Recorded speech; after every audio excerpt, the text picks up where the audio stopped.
Solo லெவலிங்ல ரொம்ப பவர்ஃபுல்லான hunters அப்படின்னா அவங்கள நம்ம எஸ்ரா ஹண்டர்ஸ் சொல்லுவோம். ஆனா அது இல்லாம தனியா ஒரு 5 பேரை நேஷனல் லெவல் ஹண்டர்ஸ் பிரிச்சு வச்சிருக்காங்களே, அது ஏன்? அவங்களை எதுக்கு நேஷனல் லெவல் ஹண்டர்ஸ் சொல்றாங்க அப்படின்னா, அந்த சோலோ லெவலிங் உலகத்துல இது வரைக்கும் ஓப்பன் ஆகாத ஒரு பெரிய சைஸ் டஞ்சன் கேட்டு, அதுல இது வரைக்கும் வராத ஒரு மான்ஸ்டர் காமிஸ்டர் டிராகன். அந்த டிராகன் வந்து அங்க இருக்க எல்லா S rank hunter A rank hunter எல்லாத்தையுமே சோலி முடிச்சிருச்சு. யாராலையுமே சமாளிக்க முடியல. அங்க வந்த ஒரு 5 பேர் தான் அந்த காமிஸ்ட் டிராகனை தோக்கடிச்சாங்க. அந்த காமிஸ்ட் டிராகனை தோக்கடிச்ச அந்த 5 பேர் தான் நேஷனல் லெவல் ஹண்டர்ஸ் அப்படின்னு பிரிச்சு வச்சிருக்காங்க.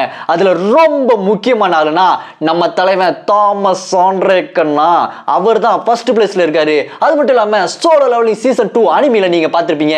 போட்ல இருந்து கத்தி எடுத்து ஒரு வீசிருப்பார்ல, சைனாவோட சேர்ந்த லியூ சி கேங். அவர் ஒரு நேஷனல் லெவல் ஹண்டர் தாங்க. நீங்க அந்த ஸ்டோரியை பத்தி நிறைய தெரிஞ்சுக்கணும் அப்படின்னா நம்ம யூடியூப் சேனல்ல சோலோ லெவலிங் ஸ்டோரி ஃபுல்லா இருக்கு. நீங்க அதை போய் பாருங்க, செம்மையா என்ஜாய் பண்ணுவீங்க. நேஷனல் லெவல் ஹண்டர் மாதிரி நம்ம தலைவன் ஷேடோ மோனா ஜின்வு அவருக்கு ஒரு ஹண்டர் டைட்டில் கொடுக்கணும் அப்படின்னா நீங்க என்ன ஹண்டர் டைட்டில் கொடுப்பீங்க நம்ம ஜின்வு தலைவனுக்கு?